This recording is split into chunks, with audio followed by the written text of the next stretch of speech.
Comment éviter les blessures intérieures? Dans cette vidéo, nous allons parler sur les blessures intérieures. Plus précisément, comment les éviter.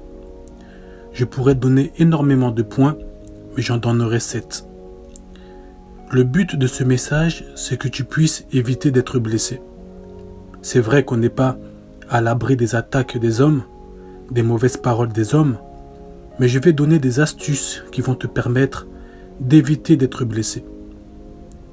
Pourquoi ce message est important?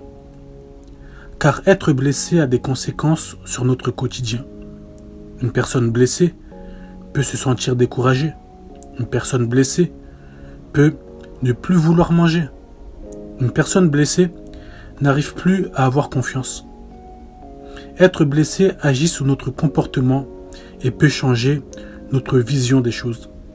Par exemple, une fille blessée par un homme se dit juste après « je finirai ma vie seule ». Pourquoi a-t-elle pris cette décision? À cause d'un homme qui l'a blessée. A-t-elle pris la bonne décision? Non, car dans le plan de Dieu, elle doit se marier. Donc on comprend par là que être blessé peut te détourner du plan de Dieu. Voici. Pour éviter d'être blessé, premier point, ne cherche pas à savoir tout ce que les gens disent sur toi. À force de vouloir savoir ce que les gens disent sur toi, tu entendras un jour une parole qui te blessera. Car ce qu'il faut savoir, c'est que les gens ne disent pas que du bien de nous. Très souvent, les personnes qui sont en face de toi te disent de bonnes choses, mais dans ton dos, ce sont des mauvaises choses qui sortent. Si tu veux préserver ton cœur, ne cherche pas à tout savoir. Connais seulement ce que Dieu permet que tu puisses connaître. En plus de cela, toi-même tu sais que tu es une personne fragile, qu'on peut facilement blesser. Ne cherche pas à te faire du mal. Dans Ecclésiaste chapitre 7, le verset 21, on nous dit « Ne fais donc pas attention à toutes les paroles qu'on dit, de peur que tu n'entendes ton serviteur te maudire. » Fais attention surtout lorsque tu as des copines qui sont comme des journalistes. C'est elles qui te rapportent tout ce que les gens disent sur toi. En faisant ainsi, elles ne te protègent pas. Fais attention à comment tu donnes ton oreille.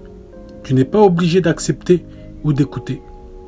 Si elle te dit « écoute ce qu'on a dit sur toi », tu as le droit de dire « je ne veux rien savoir, ne me dis rien ». En faisant cela, tu protèges ton cœur d'être blessé. Deuxième point, choisis bien tes amis. Tu es dans un groupe de filles qui aiment se moquer. Elles se moquent de la manière dont tu te coiffes, de comment tu te maquilles. Elles se moquent de ton fiancé, de ton mari. Tu es dans un groupe d'hommes qui aiment se moquer de ton physique. Tu vas dire, on est entre potes, c'est normal. Mais n'est-ce pas que tu es blessé? N'est-ce pas que ça t'énerve? N'est-ce pas que souvent, tu as des pensées de te battre avec cette personne, car tu es touché? Et cela n'arrive pas qu'une seule fois. Tu es comme leur sac de frappe. Lorsqu'ils veulent se moquer de quelqu'un, ils savent qui chercher, de qui parler. Et c'est toujours toi. Voilà pourquoi certains deviennent colériques, complexés, parce que, en réalité, toutes les paroles qu'ils ont dites t'ont touché. Pour eux, c'était seulement rigoler, mais pour toi, c'était autre chose. Quitte et éloigne-toi de ce genre de groupe.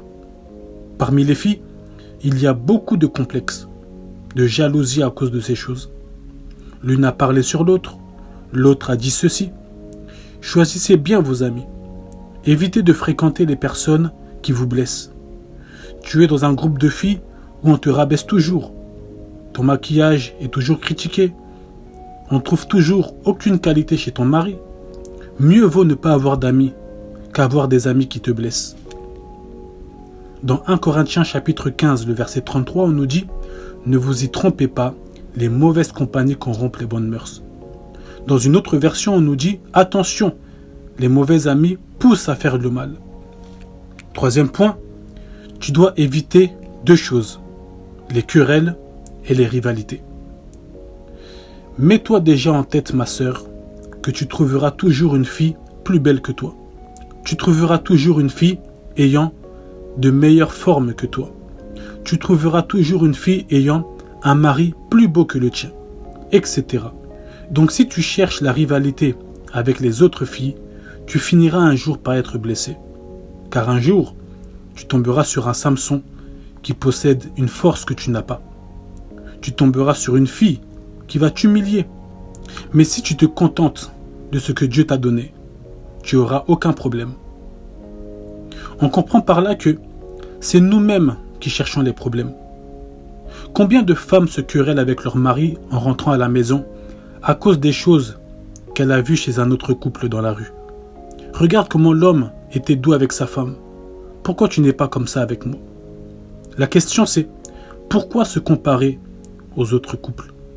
Et c'est là que tu es blessé, car tu veux que ton mari fasse ce que tu as vu. Pareil pour les hommes. Tu tomberas toujours sur un homme plus costaud que toi, plus beau que toi. Un homme qui attire plus de filles que toi.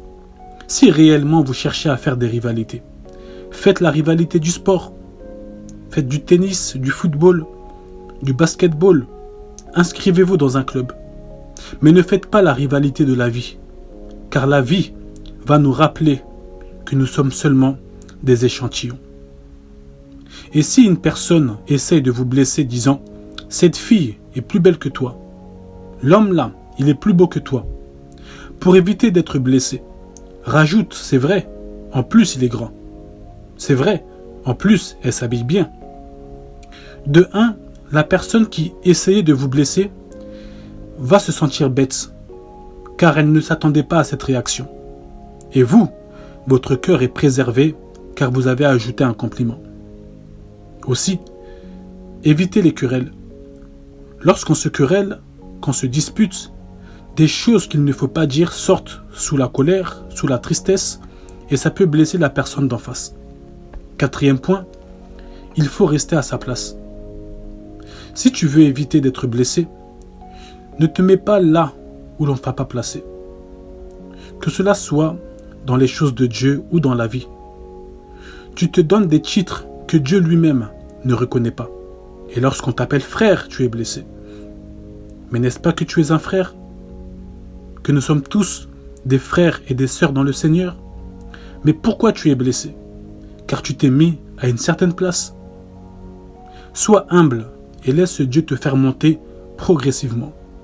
Ma sœur, tu te dis que ce frère va t'épouser, mais tu ne lui as jamais parlé.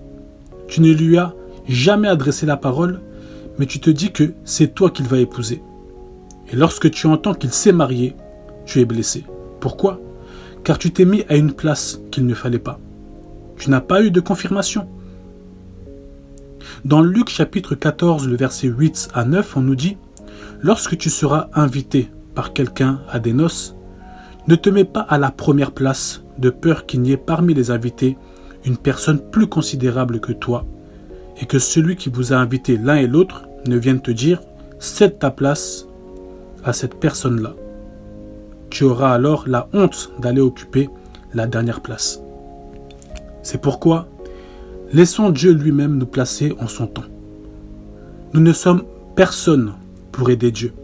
Dieu n'a pas besoin de notre aide, mais Dieu a juste besoin que l'on puisse lui faire confiance. Certains se comportent comme si Dieu avait oublié ou qu'il prenait son temps. Dieu sait ce qu'il fait. Ne cherchons pas à le devancer. Cinquième point, évite de blesser les autres. Pourquoi? Car celui qui blesse se fait blesser.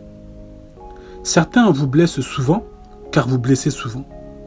Tu insultes tellement les gens, que ces gens que tu insultes t'insultent aussi, et cela te blesse. Souvent, c'est nous qui cherchons les problèmes, et lorsque tu cherches les problèmes te trouvent. Lorsque tu sèmes, tu récoltes. C'est pourquoi, évitons de blesser les gens. Surtout lorsque nous avons des dossiers sur ces personnes, cela fait encore plus mal lorsque nous attaquons sur ces terrains. Voilà pourquoi la personne aussi t'attaque sur un sujet délicat qui te blesse. Galates chapitre 6, le verset 7 nous dit « Ne vous y trompez pas, on ne se moque pas de Dieu. Ce qu'un homme aura semé, il le moissonnera aussi. » Sixième point, n'attends rien des autres. Souvent nous sommes blessés car on s'attend à un retour des autres, de la reconnaissance, de l'amour. Et lorsque tu ne reçois rien, tu es blessé après tout ce que tu as fait pour cette personne. Voici un conseil. Aime les gens, mais ne cherche pas à ce que les gens t'aiment. Tu vas souffrir. Les êtres humains sont compliqués. Fais du bien. Si on t'aide, gloire à Dieu. Si on ne t'aide pas, gloire à Dieu. Dieu va te récompenser même si les gens sont ingrats. Sachant que la parole de Dieu nous dit que dans les derniers jours, les gens seront ingrats, s'attendre à un retour de leur part, c'est mal comprendre les temps de la fin. Le fait qu'ils sont ingrats ne veut pas dire que tu ne dois pas les aimer ou les aider, mais tu ne dois rien attendre au retour. Car la plupart du temps, les gens oublient le bien qu'on leur fait, mais ils retiennent le mal qu'on leur a causé. 7e point et dernier point, tu dois demander au Seigneur de te briser afin d'être vacciné contre les attaques des hommes. Ce sont les vivants qui réagissent. Les morts ne réagissent jamais, même si tu critiques son cercueil. Tu dois mourir à toi-même, demander le brisement de Dieu. Toi-même, tu te rendras compte comment cela se fait que je ne réagis pas, alors qu'auparavant, tu partais en feu. C'est parce que Dieu t'a brisé. Au-delà de demander l'élévation, l'argent et plein d'autres choses, demande aussi dans tes prières que Dieu puisse te briser, car le brisement ouvre beaucoup de grandes portes. C'était le message sur comment éviter les blessures intérieures. Merci beaucoup.